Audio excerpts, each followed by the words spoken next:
Hey metalheads, you like tattoos? Of course you do. If you're in the Louisville, Kentucky area, come on over the bridge to Clarksville, Indiana, and get you some ink done at Ageless Art. If ink isn't your thing, they have a piercing studio as well.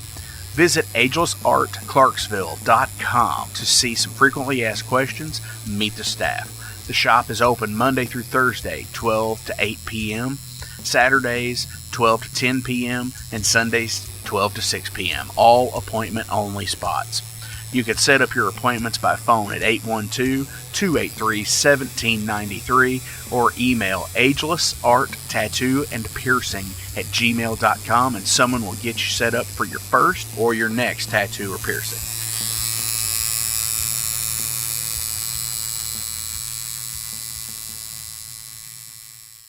Welcome to the night. You think you know Night Demon?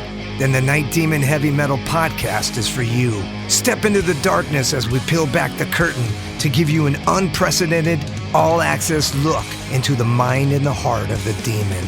We're talking band history, song analysis, studio anecdotes, stories from the road. It's everything a diehard Night Demon fan could want and more.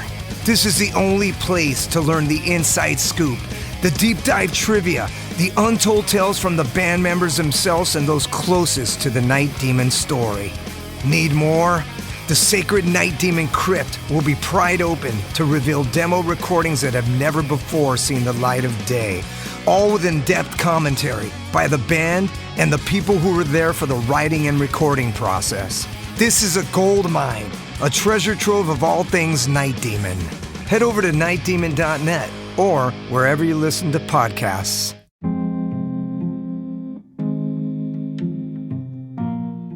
What's up, Metal Forge fans? This is Alan Bishop, the alchemist of Indiana's Black Forest and head distiller at Spirits of French Lick.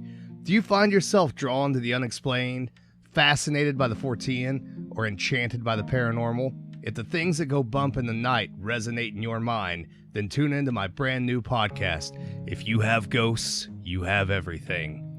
Featuring first-hand accounts, collected stories, interviews, history, and speculation related to all things not of this world. Available now on Anchor, Spotify, Google, Amazon, and more. Sit back, relax, and remember, if you have ghosts, you have everything.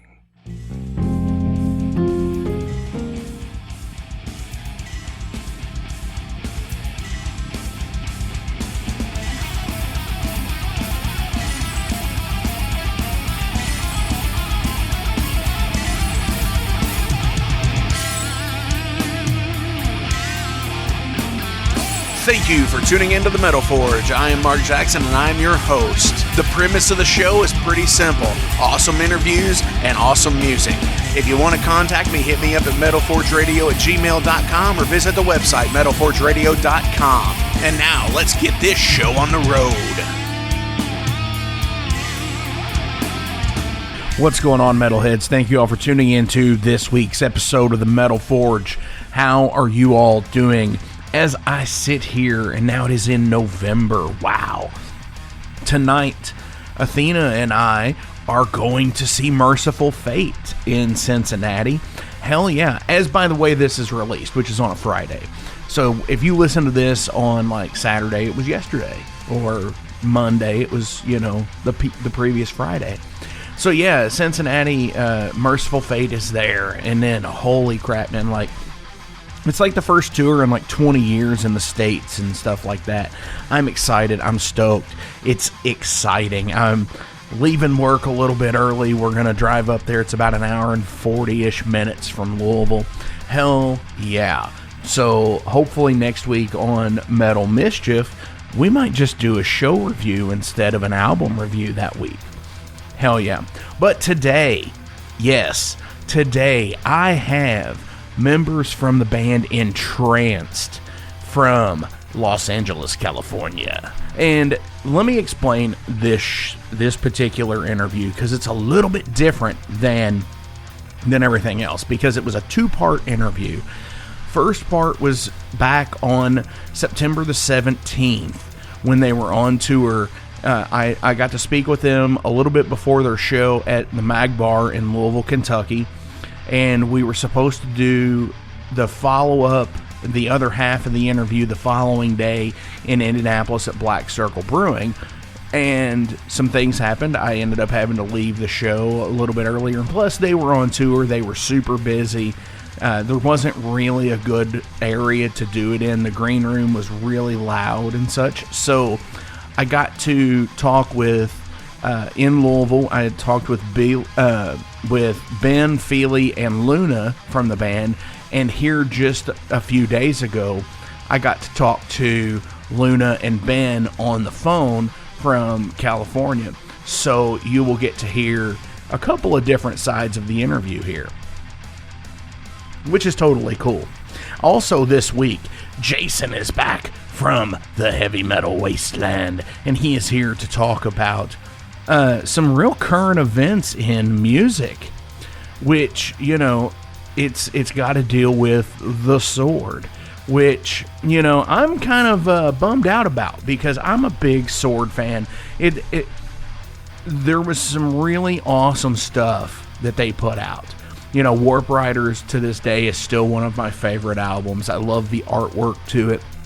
I just love the overall flow of the album, how it's kind of broken into two parts. It's so cool to me, right? But like, you know, like I wasn't really big on like Used Future and stuff like that. I mean, it was okay, and that was the first time I ever got to see them was on the Used Future tour, and they just felt like they played way longer than they needed to. But I do want to take a minute and actually address some stuff, but because like I've been kind of bummed out over the last few days about some stuff that's happened in my local scene, and where it's not my issue to get bummed out about because it really wasn't my fault per se. It had to deal with a boss that I had one time and some other people, and I just kind of got left holding the bag. And I just want to say, you know, I apologize to the people for being pissed off at me for being the middle guy for this, but you know, it just sucks. It sucks all around. Dude dropped a ball. I got blamed for it. It sucks. I mean, I hate the fucking fact that it happened, but you know, I still think you guys kick ass. You're fucking definitely fucking kicking fucking ass for sure, in my opinion, you know. So keep up the good fucking work. Overcome, adapt, do whatever it is you do, because you've done it for fucking 35 years, man. Keep fucking kicking ass. And, you know, I will always be there to support you guys in no matter what. So I do want to say that, if you're listening out there. Not going to mention names. If you know, you know, and if you don't, you don't. So, let's go ahead. Let's check in with Jason in the Heavy Metal Wasteland.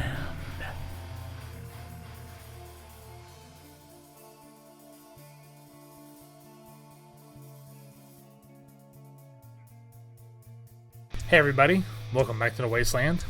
Hope you've all been well, enjoying the cooler weather, and looking forward to the holidays coming up. Thanksgiving being my personal favorite, of course, because I can eat, be a fat fuck, and have no regrets until, later that night. So, that said, I'm going to do something different that I never got to do before, and I'm going to do a band retrospective.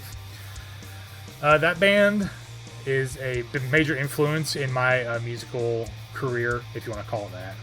And that band is The Sword, from Austin, Texas, not Sword from Canada. So, I remember hearing about this band from a friend of mine who was at a bar in downtown Asheville called Jolly Rouge. Best described as an alternate lifestyle pirate bar, I guess you could say. That's my description of it, not what they label themselves as. But he told me that this band stopped in, like 9 o'clock at night, looking for a place to play. The owner said, yeah, go for it. They unloaded, they set up. And he said this was like the most raw, awesome stuff he'd heard in a long time. From a band he had no idea it even existed. So he told me about this band the next day. And he told me to go get their album, Age of Winners. So I did what everyone used to do back then, and I just illegally downloaded it because it was the quickest way for me to get it because in Asheville, not all new releases showed up in the music stores. It had to be on a major label, and they were not. I think they were on Komodo Records for a couple albums. So, it was like you had to order it. I didn't want to wait, so I just downloaded it. But I have remedied that since. I own all their albums on vinyl except for the ones I don't like, which I'll talk about later. I heard this and I was like blown away. It was like the band I wanted to be in. Like the production was kind of raw, but still pretty good. The lyrical content was awesome. The riffs were super awesome. The drumming was, Bill Ward style. It's like it was like in the pocket, but sometimes not. Very unique and didn't really follow the typical, 4/4 pattern at all times. So I was all in. Like this was my band, And then they released the second album, which was Gods of the Earth, the next year. So I didn't have to wait very long to hear that. And I remember my guitar player Micah. I remember telling him about this band to listen in and listen to it. And he was all in with me. So we were big Sword fans from the very beginning of when I joined Temptations Wings. It was like the holy grail of stoner doom or classic new wave of British heavy metal style stuff. And then I remember finally they came back to town headlining during the Warp Riders cycle, and I remember that show very vividly. It was at a venue called Stella Blue in Asheville, hold about 250, 300 people. And I remember the show was awesome. They were playing like all the songs I wanted to hear. And I remember this big bouncer came through the crowd and pushed me out of the way to get by. And I guess just out of reaction, I decided to push him right back. And I remember he picked me up, like I didn't weigh nothing, pushed me through the crowd into the wall, threw me down on the ground, and started yelling something in my face. And I remember plainly telling him that he didn't have to yell at me. I will go outside and we can settle this like men. He didn't go outside. I felt like it was a small victory that I scared him off. But, looking back now, he was paid to keep the peace inside, and that's, he was just doing his job. But, fuck that guy still. I still see him around every once in a while. I don't think he remembers me, but I'll never forget him. So he was like 350 pounds, like 6'11". I mean, I really don't know what the hell I was going to do with him if I did get him one-on-one. But, at the time, I wasn't afraid to try. So getting back to the Sword. So after the Warp Riders album, I remember that the drummer, Trivett Wingo, quit. And I was really bummed, but I was still looking forward to, the next album, obviously. And that album was Acrophon. I'm not sure how to say it. And it was good, but I could really tell that the drummer for the Sword was the secret sauce to that band. It's what gave them the dynamics that the first three albums had. Because while the new guy was good enough, passable, the stuff he brought to the table wasn't nowhere near the level that Trevor Wingo brought to that band. And the album's decent. I still listen to it, once in a while. Not like the first three, which are on rotation like at least a few times a year for weeks at a time. But so I was like, okay, the first project with the new drummer, he'll settle in, it'll be good again. And then we got High Country, which I found out during the recording of that the singer-songwriter, JD, moved to Asheville. So in my mind, I was thinking, we get a lot of Sword shows coming up, maybe my band can open for them, be super awesome. And none of that came to pass. They really didn't play Asheville much after that. I think I remember maybe one time after the show at Stella Blue where they headlined, and they came through opening support with like some other bands every once in a while. But looking back, High Country is kind of the part where they just started going downhill. The album was good. It wasn't what people wanted, but I can't blame a band for like wanting to do something a little different. So I didn't hold it against them. And then they did Low Country, which was acoustic recordings of High Country. And I was like, okay, cool. They'll get it out of the way. They'll get back to what they were known for. They'll get back to what they're known for. Okay, all will be fine. And then they released this live album called Greetings From. And I heard this live album, and it was like the most uninspired performances that I've ever heard from this band. Like, they were all just like phoned in. There was nothing exciting. And then I saw them open for Clutch during this touring cycle, and it was just as bad as the recording. There was no energy. The band looked like they really didn't want to be there. They were opening for Clutch, and they were first on the bill before another band I had never heard of. And I thought that was weird because like, this band opened for Metallica for like, almost a whole Death Magnetic tour. There's other bands that opened for Metallica during that time that play like stadiums now, like Gojira, Avenged Sevenfold, some bands like that, you know, apparently either took advantage of the situation that they had or, you know, were, for whatever reason, just made it big. I never really got why Avenged Sevenfold's a big band. Every time I hear that singer, he's like, sounds like he's straining to take a shit. I really don't get it, but, you know, everyone has their cup of tea, right? So, I think I was kind of done with the Sword after that performance. I was just kind of offended that they really didn't care. They just phoned it in, looked like they were miserable being there, and left. Soon after that, they released Use Future, which I listened to with no excitement. There was a couple songs on there. Daily Nightshade was like kind of reminiscent of Old Sword, like the melody and stuff was, harmony was back, but the rest of the album really didn't do much for me. And then I remember they called it hiatus due to no one showing up at their shows anymore, which I was like, well, yeah, I mean, it's not very good product you're putting out there now. So they went away, and then when the pandemic hit, they started doing live at home videos, and they did a few covers, and it sounded good. You know, I kind of enjoyed the covers. And then after that, not too long ago, they called it quits after doing a tour with Primus, doing the Death to All Kings tour. So that is the end of the band, hopefully. And I say hopefully because they didn't do a farewell tour. They just announced it out of the blue. So the best thing that this band can do is just stay away, let their legacy speak for them. First 3 albums, you know, great. 1 good album. And there's some other albums that, you know, had some good songs on it here and there, but, you know, nothing to write home about. I hope that that's the end of this band. It would be very metal to just say, we're done. No big farewell tour, no stretching it out, just we're done. And if they're listening, which I highly doubt they are, but if any of them are listening, guys, just don't come back. Just close the book and start writing a new one with your other projects.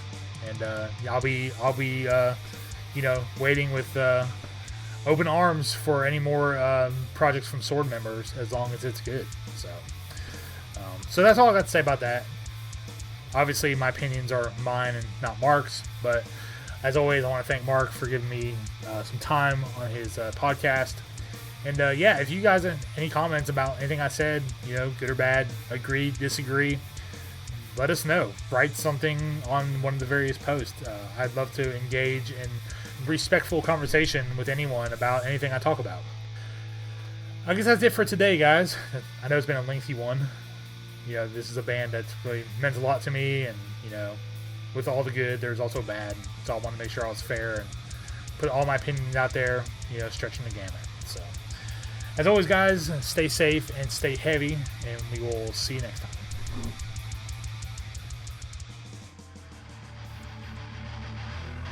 Dude, Jason, thank you so much. Wow, man, this is actually a little bit of a longer episode for you, a little bit of a longer segment, whatever you want to call it. Hell yeah, man. Keep up what you're doing. And, you know, I did make before I get into the interview and the music, I did make a post the other day about the top 5 albums, EPs, releases of 2022. And myself, Jason, and Athena are all going to compile a top 5 list.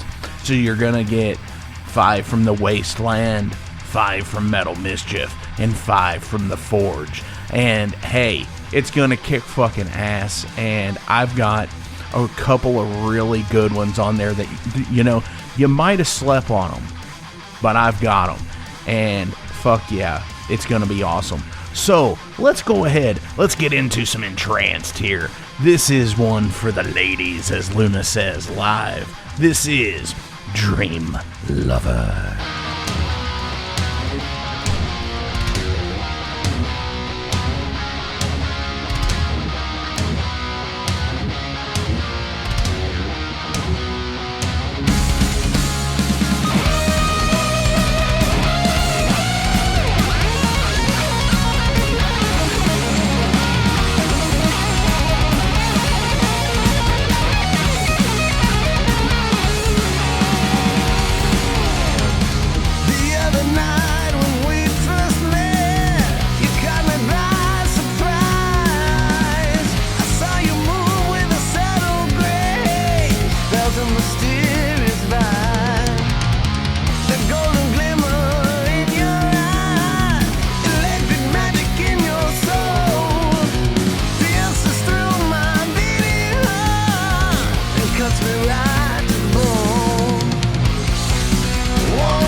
Metalheads, I am being joined here at the Mag Bar in Louisville, Kentucky on the, what is it, West Coast meets West End tour? Yeah, that's right. And I have members of the band Entranced here, and this is pretty cool because I've been talking with Philly here for about a year about getting on the show with Fortress, but this is Entranced. So this is Entranced. Go around the room here and let's introduce ourselves.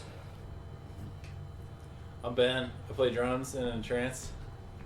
I'm Philly. I play guitar in Entranced. And I'm Luna. I sing.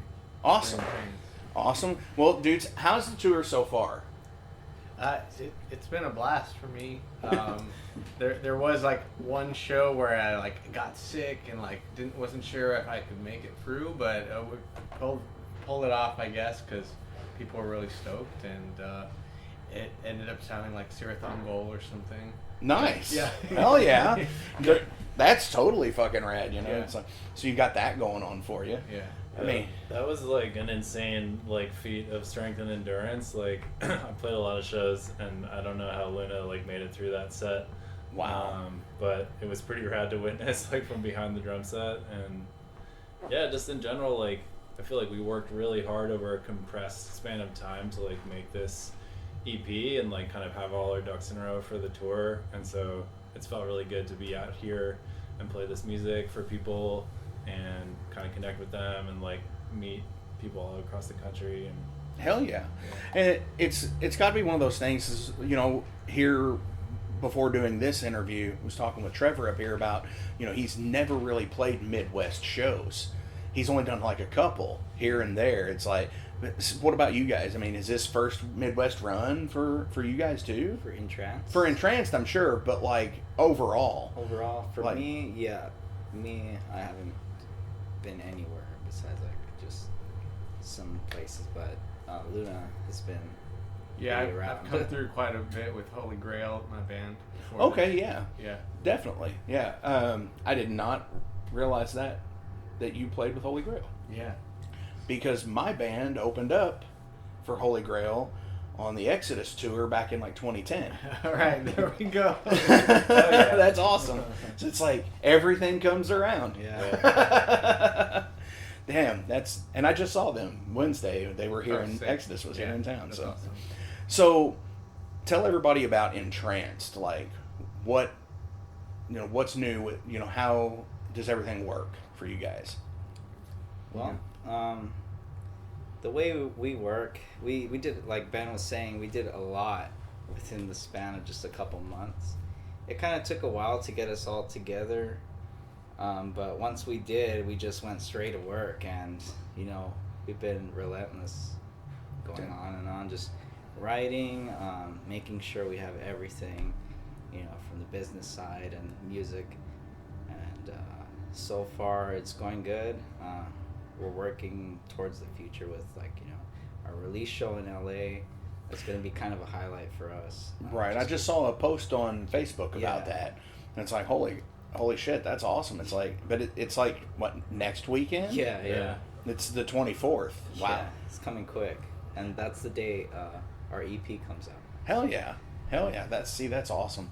So We would have been pretty screwed, I think, if we weren't, like, if we didn't kind of intuitively find a way to like write together and work together, just because the circumstances of how it came together. But we ended up working really well musically, so it felt really natural. Yeah. And like, I think my favorite song to play on the record live is El Gran Deseo. Yeah. Which is we like, often Philly writes the riffs, or it kind of has the like, the seed of the song and the arrangement like ready to go, and then Luna and I come in. But like, that one song we all wrote like sitting together, like in a room together, and I think there's something like special about that one. I don't even think we had the intention of writing it. Yeah. We just kind of like, Luna had this riff idea, and we're like, oh, let's just jam that, and out it came. So hell yeah. That's kind of how I think we're gonna approach the next release, because it just felt so natural.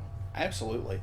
So, in the grand scheme of things, with the way the pandemic has shaped modern music today, you have so many different bands out there that are bedroom projects, basement projects, whatever you want to, recording studio projects, however you want to put the spin on it, where it's usually like one guy or two guys that are a nation apart. I mean, how does that work for you all? Is that how you all are as well? Like, do you all live in separate areas and just get together? Well, we live in the general Los Angeles area, but we are quite a ways, like maybe an hour from each other. Well, they're kind of close to each other, but it's still a ways. It's kind of the joke I made earlier about LA travel time. Yeah. 30 minutes is 12 blocks down the road. Yeah. So for sure. Okay, so you're all around the general LA area. Yeah. So you are at least somewhat centralized, and one of you doesn't live in like Oklahoma or nothing, Well, and you're not sending files that way. Yeah. We get together a lot actually, and we spend a lot of time. We've been trying to spend a lot of time with each other and just get that chemistry going. And for sure, because it is, a brotherhood. Being in a band, being with people that you have a kinship with is part of the game, in my opinion. It is. Part of the fun behind it. I'm that same way with my dudes. It's like, metal brothers, for lack of a better term. It's a good question, because like, those tools are so powerful and getting more powerful by the day. And like it used to be that you couldn't make a record that way, and now like that option is available to us. Even if it's like, man, like the drive to Inglewood is really far, Right. Like we all have Logic, Yeah. so like, why not save the time? But like, I think that's one reason I highlight that song is like, I don't want to speak for the other guys, but maybe I can a little bit. Like, I think there is something special about being in a room and just like taking a risk and seeing what happens. And you know, I love the music that we made that like Philly laid down to program drums, and then I came in and I did drums, and then like Luna like wrote vocals to that. Like I love those songs too, you know, but I think we're all hoping that like we like that old school sound, like in terms of the tones, in terms of the bands that we're influenced by, and I think like you can't really get that if you don't keep some of the old school like approach to songwriting and recording too. Definitely. Like it's all got to come together. And funny thing is that we almost didn't get everything ready in time for the tour. So we're really lucky that everything just aligned perfectly, and we were able to come out with all our merch and just hit it hard. That's always the thing is like when you book a tour, even just a one-off show, and you want to have merch for it, make sure it's not like 3 weeks before the show before you order it, because I've been there. I think everybody does that, or you have the one guy who's like, oh shit, I forgot to do this, and then you're like paying the rush fee and all that shit. It's like, come on.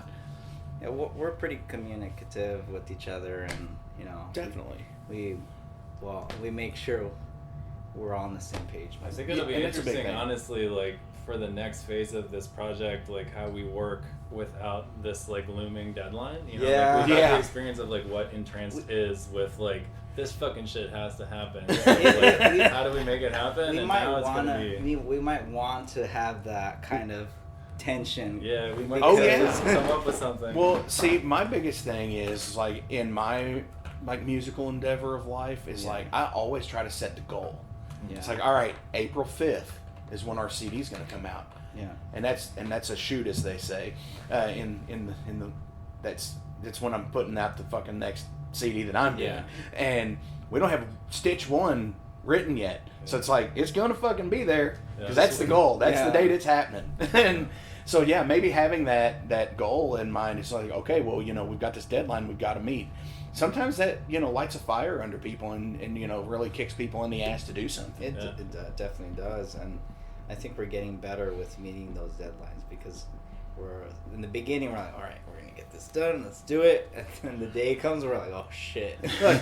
And you know, Trevor is a really good friend of mine, so he's really interested in what we're doing. He's a fan of Luna, and you know, he's a fan of what we did before, so he's just like, are you guys getting your CDs pressed? What's going on? Like, you know, he's really kept us on our toes, so we're like, you know, we have to step on it. Well, and he's like the staple point of what I was saying earlier with, you know, do you have members in like Oklahoma and shit like that? Because it's him.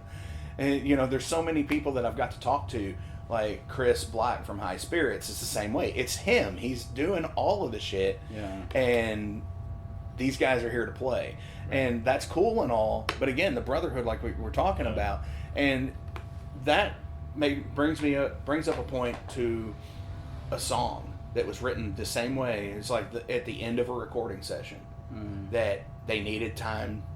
Okay, you got 3 minutes of tape left. You've got to fill this up to get your value. Right. And it was that brotherhood writing process. It was Paranoid. Right. Oh shit. So yeah. It's like totally cool. It's like when it's your thing of doing that. Yeah. Totally get that. So after the tour and after the EP release on the 24th, what's the next goal in mind? Are you doing like a 14 song fucking album and shit? I think the main goal is to do an album. Okay. Just, you know, work hard. We're pretty. I think we have a work ethic down, and I think we're planning on not stopping. Just keep working hard and just keep pumping out music. And hell yeah. I think that's what we're working towards, right? Definitely. Yeah, like we want to do the record release. Like that's a kind of big culmination of this whole process, you know. And the tour has kind of been building up to that in a nice way. Like obviously all these shows are rad, but like we're excited to be able to like share that with our fans back home. And then we have a couple really fun shows booked at the end of October with Hellfire and Screamer, who are just starting their run. Yeah, that's definitely those. I'll be playing with those dudes in Milwaukee. So yeah. Oh, great. Yeah, and it's so yeah. I've seen the tour dates for that, and it's like holy shit. And again, that's Tom from Death Angel was wearing a Hellfire shirt on stage the other night, so it's like Nice. totally cool that you bring them up. Yeah. It's like, so with an album, what is your idea of an album? Like, because in the digital age, things have changed so much, you know, and I think everybody writes to the media that they're doing. Like, if you're going to do vinyl, you write to the vinyl time length and stuff like that. So is it 8 songs? Is it 7? Is it 14? You know, because like back in the day, back when CD was king and you had 80 minutes on a disc, Right. people tried to write 80 fucking minutes of music. Metallica's done it fucking time and time again, for God's sakes. So what is it for you guys? For me, it's usually like geared towards vinyl, Okay. like an LP's length of music. Yeah, that 45-minute mark is about what a vinyl can be. Yeah, I guess so, but we haven't really talked about it as a band, like how Okay. we want to approach it, but that's Okay. usually how I approach a record. So It sounds to like the vinyl effect of things.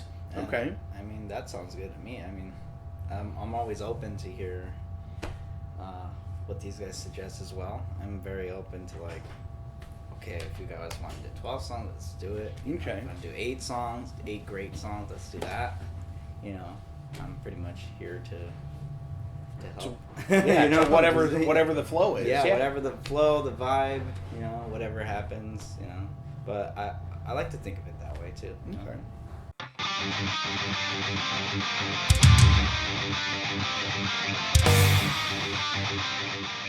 Hey, let me tell you guys about Mercenary Press.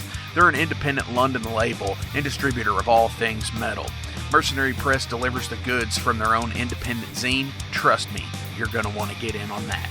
To distributing various bands from all over the world, including Cramp from Spain and Sadistic Force from Texas. Visit mercenarypress.bigcartel.com to find out what all they have in stock and what you can order. And for Metal Forge listeners, enter code MetalForge to receive a discount on your total purchase at mercenarypress.bigcartel.com. Check it out now.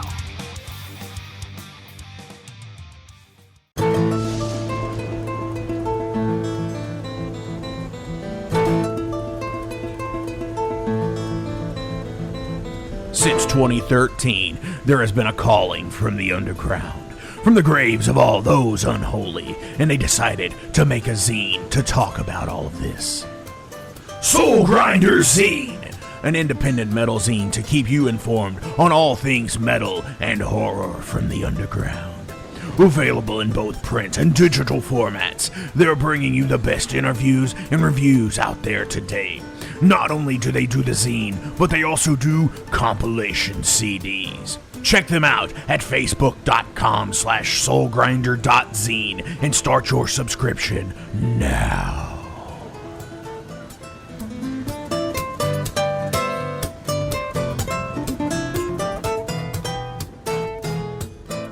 All right, metalheads, we're now picking back up this interview that happened in September. As you heard in the first segment, that it was kind of the in the room recording with these guys when they were at Magbar.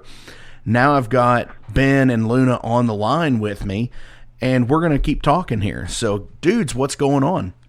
Well, we're back in LA. We had a bit of a COVID thing at the end of the tour, but we were able to reschedule our record release show, which was fun, with Persecutor and The Fae. And then we had a little run of shows last weekend with the Hellfire and Screamer tour. We were able to jump on to the 3 Southern California dates with them, which was super fun. Like, great bands, great guys. And yeah, I think now we're kind of letting the dust settle and looking forward to the future, and I think looking forward to, you know, more plans and more music. Oh, absolutely. And it's cool that you guys got to jump on those 3 shows with them also, because my band played with them in Milwaukee at Blades of Steel, which was like their second show maybe on their tour, the Hellfire and Screamer guys. Oh, yeah. Cool. Yeah, so that was totally cool people. You know, Henrik, you know, Ben, you're a tall guy. and like Henrik in Screamer is like 6'10", and I'm like, holy shit, this dude is huge.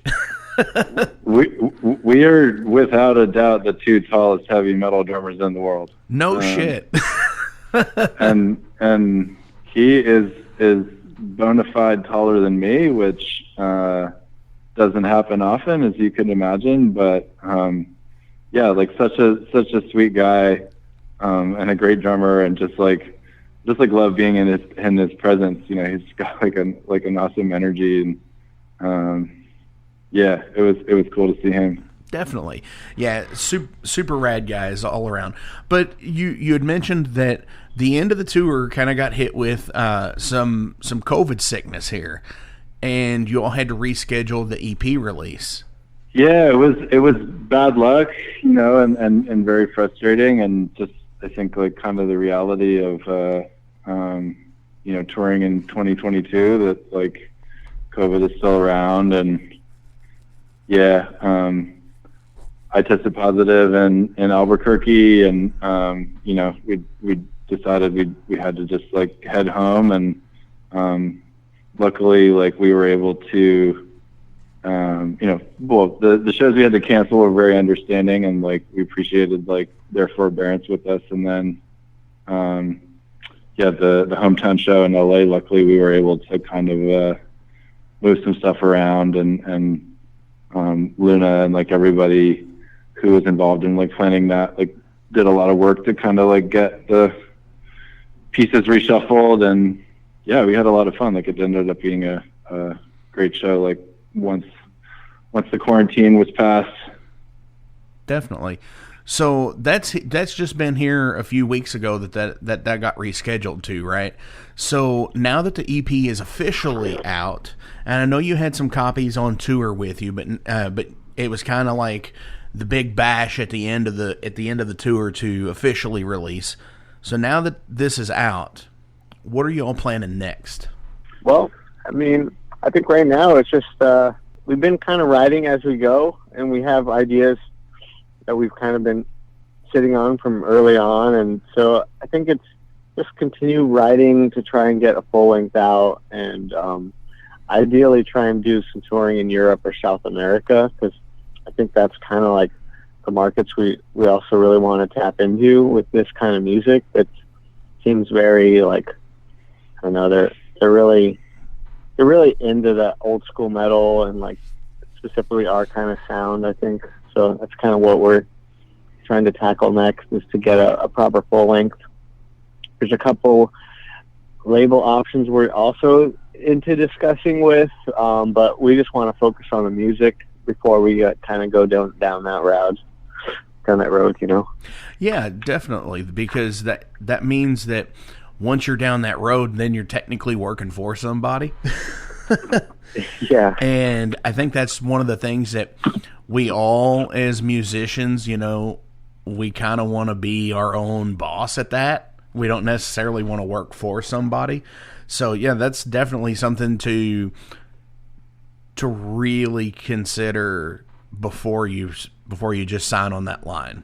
Yeah, that makes sense, you know, and it is like there are lots of like complicated options to weigh up, and you know, like you speak to, you know, like I think all of us like get into music because like we love like getting like stuck into the details of songwriting and melodies, and you know, I nerd out on drum fills, you know, and like I don't nerd out on contracts or like distribution deals, or like I haven't, you know, spent 25 years of my life doing that, you know. So we're definitely stoked to like, you know, we're stoked to do the kind of nerding out that we do best, you know, and like get back into like writing riffs. And you know, Philly, who wanted to be here and couldn't, is like so prolific, and it's been a treat to like be in a band with him, because he's just always showing up with new ideas. You know, whether it's a jam session, I feel like with Philly, it's like you call a band meeting and he's like more comfortable with the guitar in his hands. So like even if you are talking about like record contracts, like he's gonna have a guitar, and then like B, when that situation does happen, like he'll play some like awesome idea, and you're like, dude, what is that? Like, what is that? What is that? You've come up with? Like, why haven't you showed me that yet? So. And then typically with in any other fashion with a guitar player, he's just like, I just came up with it right now. Yeah. Like anybody that I've ever worked with, that I'm like, hey, what was that? Well, I just did it. I don't know what it was. It's like, well, do it again. Right. Do it again. Definitely. Right. And then they're like, I can't do it again. Yeah. So you gotta have the voice memo app always ready running. to go at all times, like a Western gunfighter. Yes, always running. You know, I know people who have practiced in recording studios because they've had their own studio, and they record everything for that reason.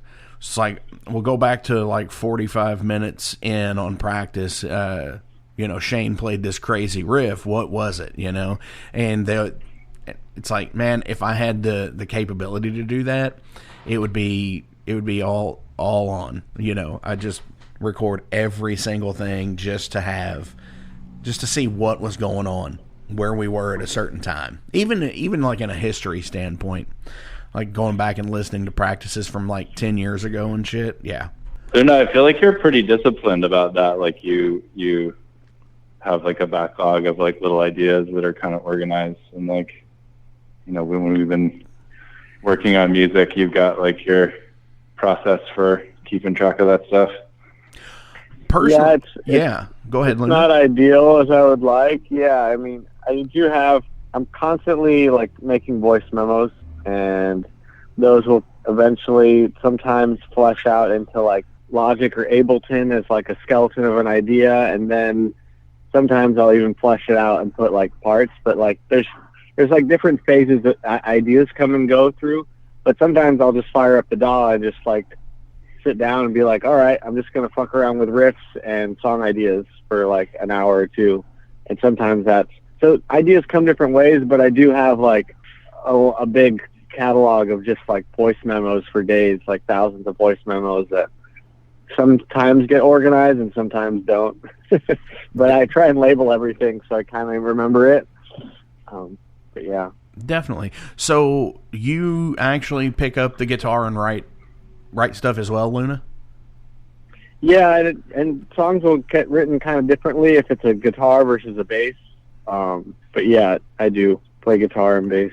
Awesome. See, that's something that I didn't know that you all had done before. Is, you know, I just figured, you know, Philly was writing guitar riffs and whatever, and the bass riffs and whatnot, because on the EP it is just you three, and then you guys picked up a bass player for the tour, and now he's a permanent member. Is that correct? Well, I mean, I guess to tackle that like piece by piece, like one of the songs that I love the most and the most like proud of on that EP like came from a jam where Luna was playing bass, like El Gran Deseo. Like we really like kind of hammered out together like one evening, like in my practice space, you know, and like Luna just like picked up a bass that was lying around. And so, you know, like I think we were talking about in the earlier part of the interview, like there is just something like so magical about that. And like we have all these tools now with the DAWs, like Luna mentioned, of like, you know, Philly can write riffs and like, you know, write to like MIDI drums and then send me the track without the drums, and then I'll record the drums, and you know, you're kind of bouncing files back and forth. But you know, we like to keep a balance and like have some of that old school vibe and like take advantage of the fact that like Luna is you know, a great guitar player and bass player and like a great writer on those instruments. And then yeah, as far as the like bass situation goes, like we picked up Calvin for the tour. We love Calvin, but you know, for the time being, like we're gonna keep Intranced as the three members that wrote and recorded the EP and kind of keep that configuration going forward. Okay, definitely. And you know, hey, I mean, sometimes it works better that way, because I know other bands that have done that and just have that revolving door of a few members that come in and play constantly with you. And yeah, while they're just the gun for hire kind of thing, but sometimes that really works for some people. Yeah, I mean, I think we really like. We just really like the creative partnership we have between the three of us. You know. Yeah, totally. I get that, which is awesome. So you're planning on writing the full length. You're sticking to the three main members that you've had from the beginning, and hell yeah. So like with the full length, and I'm sorry if I'm jumping around here, but with the full length, is this going to be all new songs? Or are you considering expanding the EP? How are you all planning that?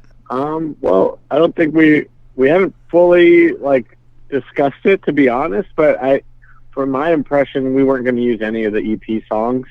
And it would be all new material, because we have like Billy's pretty prolific and is always coming up with ideas. I don't think we're short of ideas. It's just more of like the time to like finish the ideas, you know? Right. But yeah, so I think it'd be all new stuff. Okay. Yeah, because see, that's my thing is like, I totally get behind people that, you know, I don't understand like re-recording certain songs, you know, or anything like that personally. It's like, this is the first look at you guys. Now let's see what comes next. I've always been like a content is king kind of guy, where the more content you put out of newer stuff as opposed to re-recorded older things and stuff like that is very much, you know, is a big selling point to a band. Yeah. I think we believe in that too, you know, and we like getting new music out there and new content, you know, and might even have some like tricks up our sleeves as far as that goes, like before the full length is done, but we're still working that out on our end. Definitely.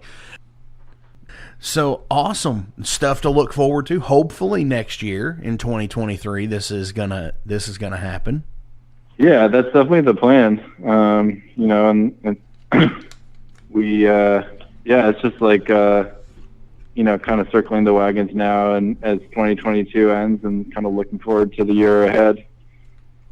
Definitely. So real quick on this, because you guys live out there. So like here in the Midwest, you know, we still have a decent amount of shows, but like, our stuff kind of does slow down just a little bit. You know, you don't have 14 shows every weekend in 14 different bars and stuff like that. Out on West Coast, is that even a thing during the winter months? Yeah, I think it is. Yeah, and I mean, LA is such a like entertainment industry driven town, you know, so I think we're all, well, I'll speak for myself. Like, I think I'm conscious of the way that, you know, the whole energy of this place drops basically between Thanksgiving and like the second week of January. Okay, so it does sort of have a little bit of a quote off season.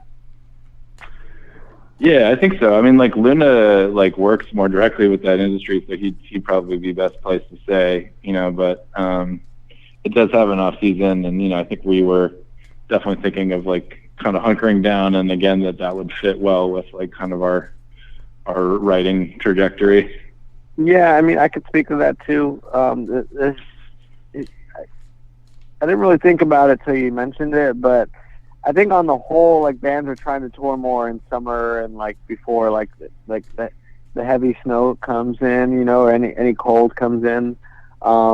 But you would think that we would have more stuff going on. I think there's still shows happening, but it's just not as much as in the summer or like, you know, September, late summer, early spring kind of stuff. Right. Yeah, see, that's interesting to me.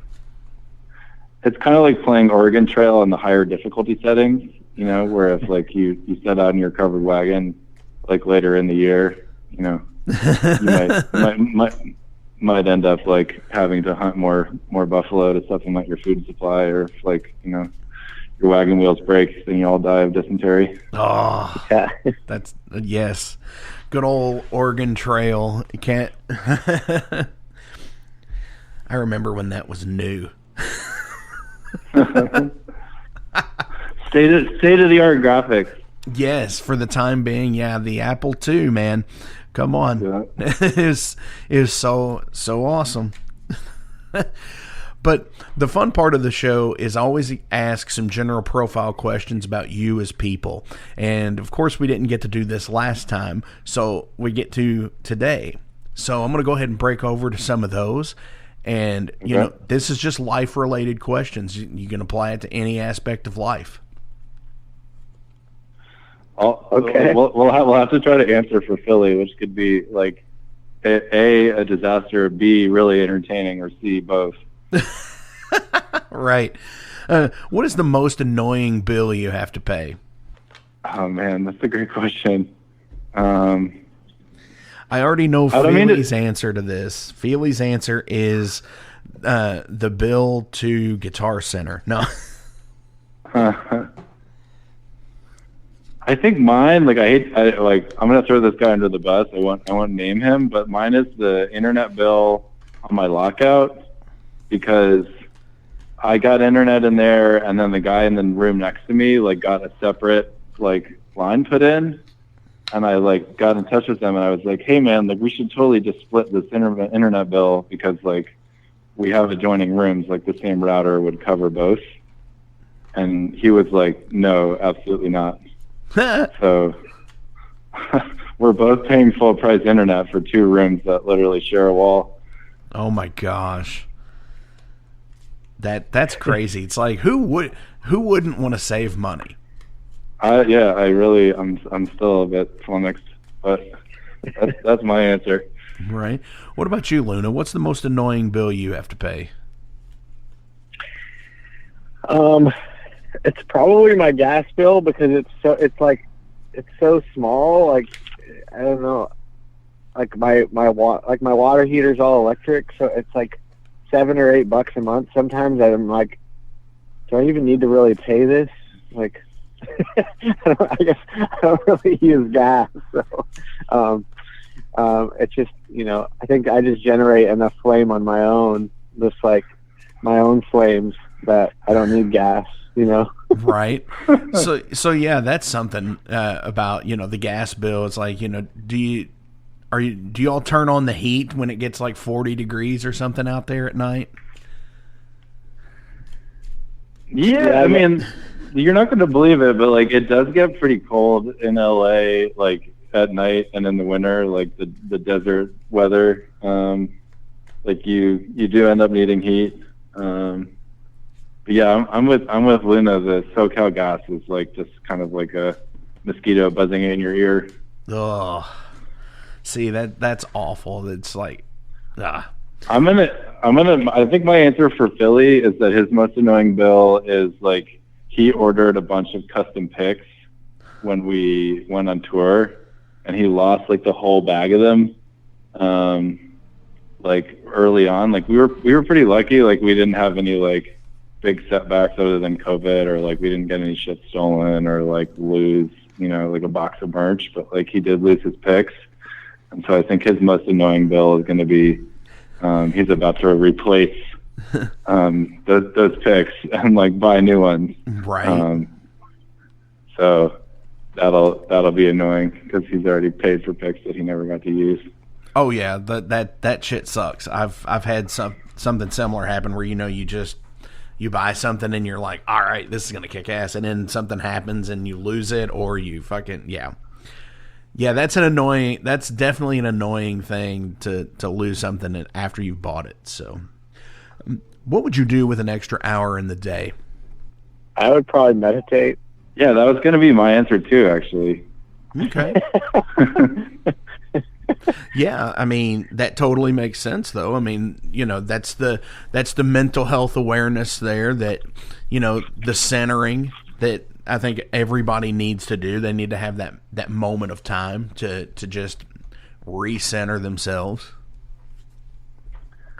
I think Philly would probably go to the cat cafe for an hour. Probably so. Yeah, I mean, I would, yeah, because I do a kind of meditation where you're supposed to do it twice a day, and I never miss the first one, but I always miss the second one. So, like, having that extra hour would be the perfect opportunity. It's an interesting philosophical question, though, right? Because, like, if it showed up every day as an extra hour that I was not expecting, like, that would be a very different experience than if I knew every day was going to be 25 hours. Like, I would start to kind of, like, fill up and or waste that 25th hour, like, in a similar... I'm not sure this is making sense, but... No, it makes sense. No, yeah. I would definitely practice. I think, like, I would love to get an extra hour of practice a day. And then my third answer is, like, I always joke that, like, if I could clone myself and, like, set the different clones to different tasks, I would have one clone that just listened to podcasts all day and, like, reported back to the, like, you know, main Ben intelligence, like, clearinghouse, like, what he had learned. Nice. It's kind of like multiplicity. I think that each one of them had different tasks to do. So, yeah. What is the main thing on your bucket list? Well, I could go to that. I wanted to do the Camino de Santiago. It's like the Walk of St. James, kind of because it's my namesake, but also I think it's really cool.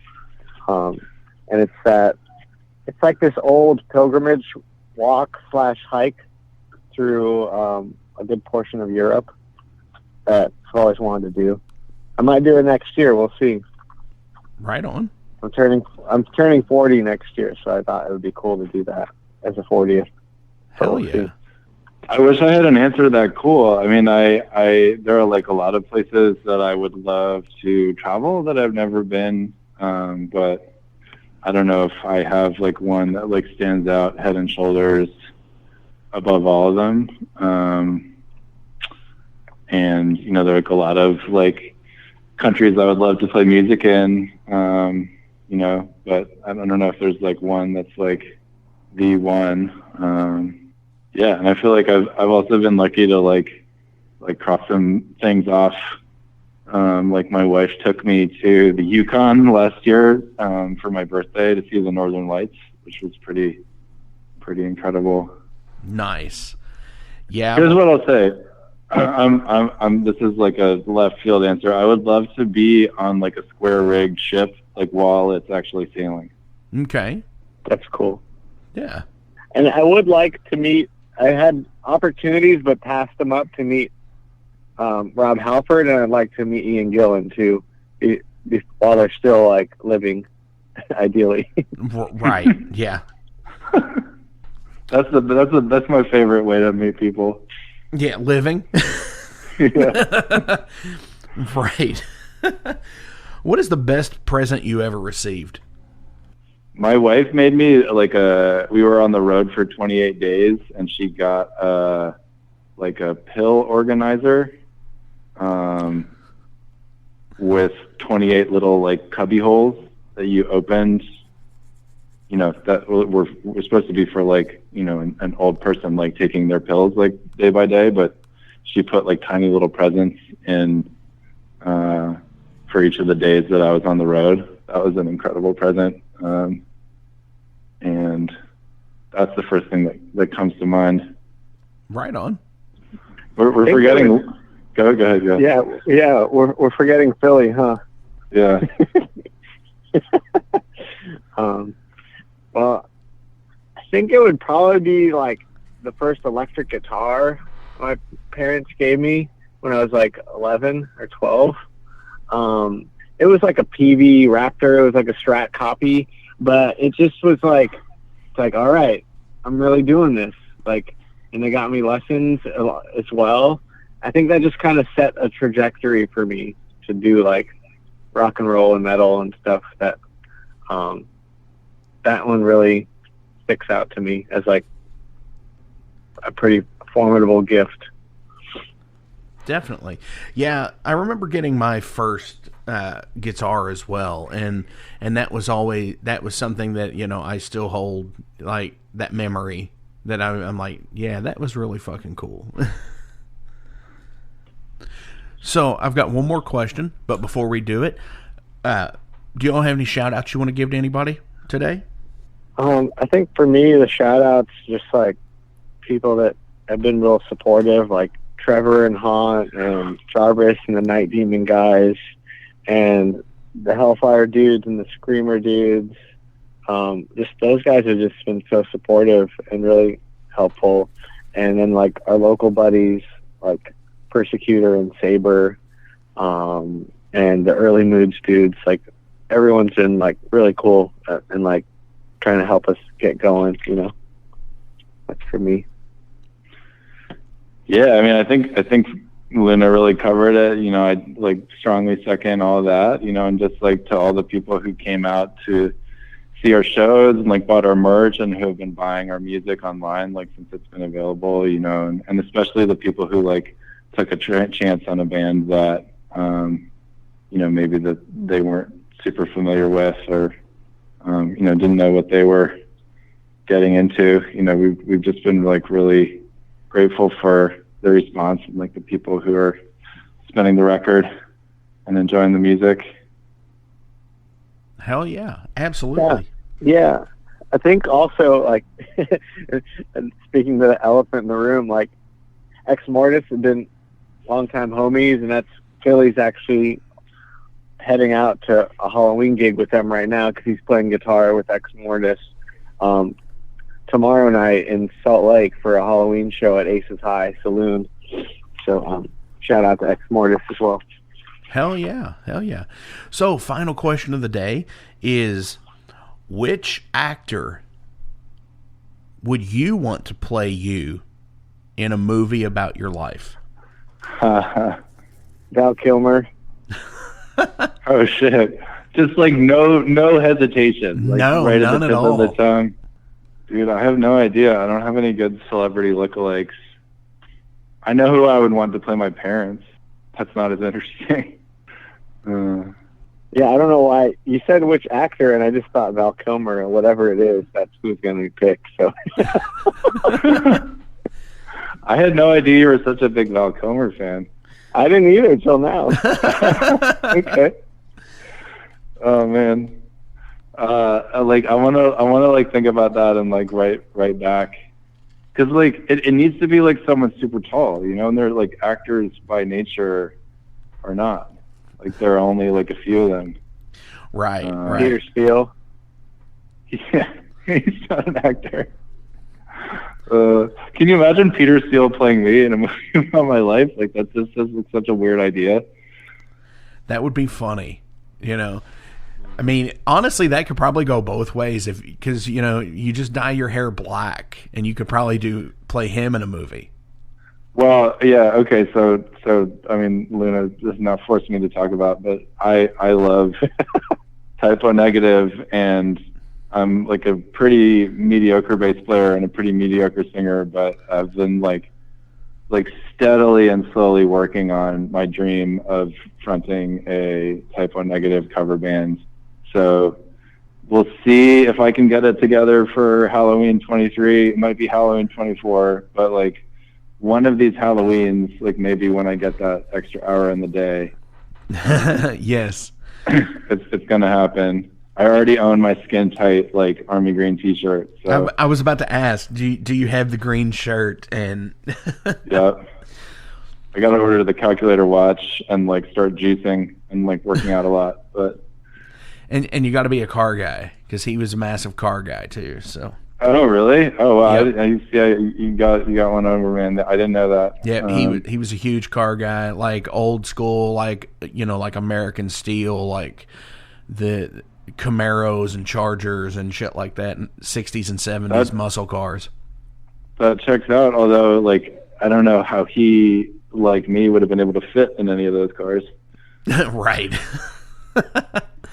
I mean, if it were like a Dodge Dart, you know, I could understand, because they're so tiny. Yep.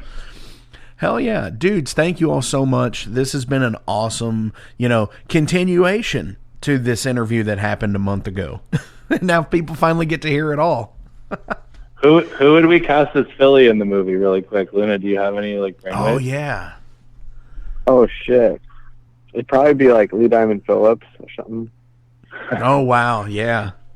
We're gonna put our heads together and we'll send you for the thumbnail for this podcast. We're gonna send you a crude Photoshop of actors playing you three. Yeah, but the Entranced movie. Yes, absolutely. That will totally work. All right. Guys, seriously, Luna, Ben, thank you guys so much. Philly out in tour land right now. Thank you as well. Off of the EP, what do you guys want to play out? I feel like El Grande Deseo for me, I mentioned it earlier. I don't know, unless you have a different. Yeah, in the actual in person, you had mentioned that was your favorite one you played live. Yeah, that's been a favorite for me too. It's also just I don't know, Luna wrote the vast majority of the lyrics, and we didn't talk about what that song was going to be about at all before he wrote it. And then when I saw the lyrics for the first time, I was like, how have you been inside my brain? Which is a pretty magical feeling, I think, in a creative collaboration, to have someone sort of speak to a feeling that you've never expressed, and then have that be part of the music that you make together. That's my setup for El Grande Deseo. Awesome. So you heard them. This is from Entranced. This is El Grande Deseo.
Hey, Metalheads, it's with great pleasure I get to tell you guys about a new sponsor to the Metal Forge, Ageless Art, New Albany.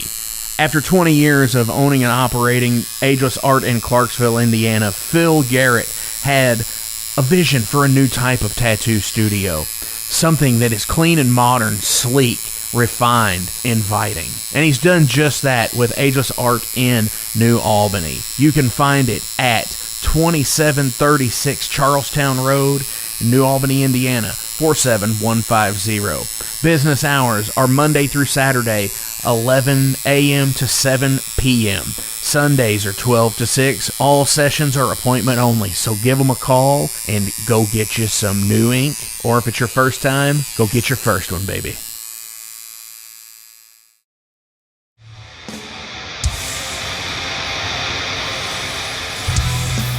Hey everybody, let me tell you about the new sponsor to the Metal Forge, Unchained Tapes. They're an independent Pennsylvania tape label. They focus on extreme metal and punk with a killer approach to the tape scene. Visit their web store at unchainedtapes.bigcartel.com now to get your fill of tapes. And for being a Metal Forge listener, enter the code METALFORGE10 at checkout to get a 10% discount on your total purchase. That's unchainedtapes.bigcartel.com.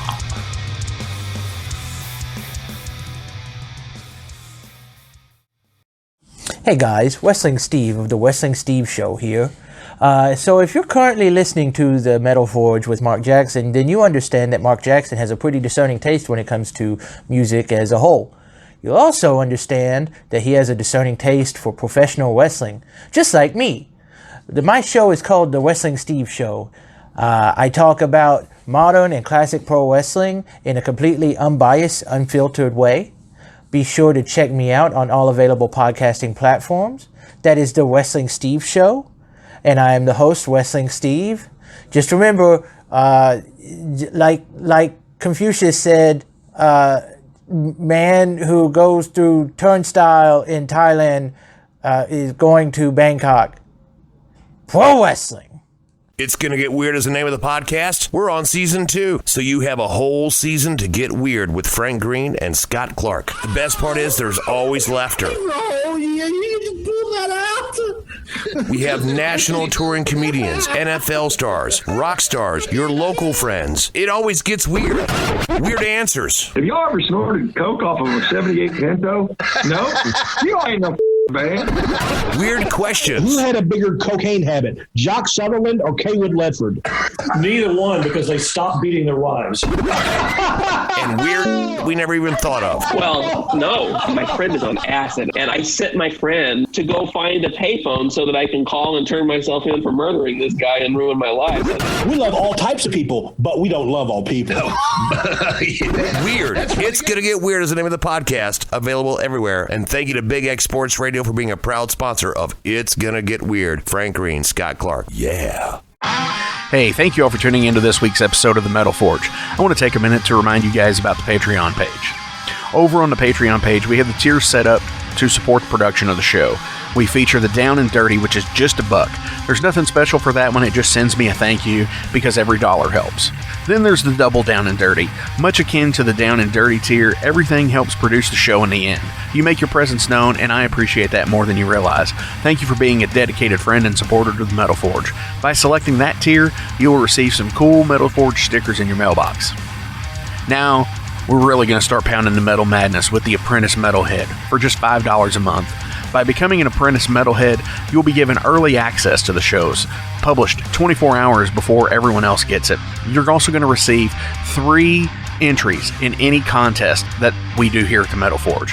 You're also going to receive a 10% discount on all Metal Forge merch, and you're going to receive a sweet Metal Forge patch for your battle jacket or backpack. And now, here is the big one. This is the Master Metalhead for just $10 a month. By becoming a Master Metalhead, you will receive a hand-numbered Metal Forge Master Metalhead membership card. You're going to be given early access to the shows as well, with 36 hours before everyone else. You're going to receive 5 entries in any contest that we do here at the Metal Forge. You'll be able to submit audio questions that I will use on the show of you asking questions to the upcoming guests. Remember, timing is everything, and you will need to keep up with the upcoming guest list on the website. You're also going to receive advanced knowledge of any new merch coming out, and be given a 25% discount on all Metal Forge merch. And you're also going to get all of the other rewards from the other tiers. So visit patreon.com/Metal Forge Radio today and help support the Metal Forge. Rock on.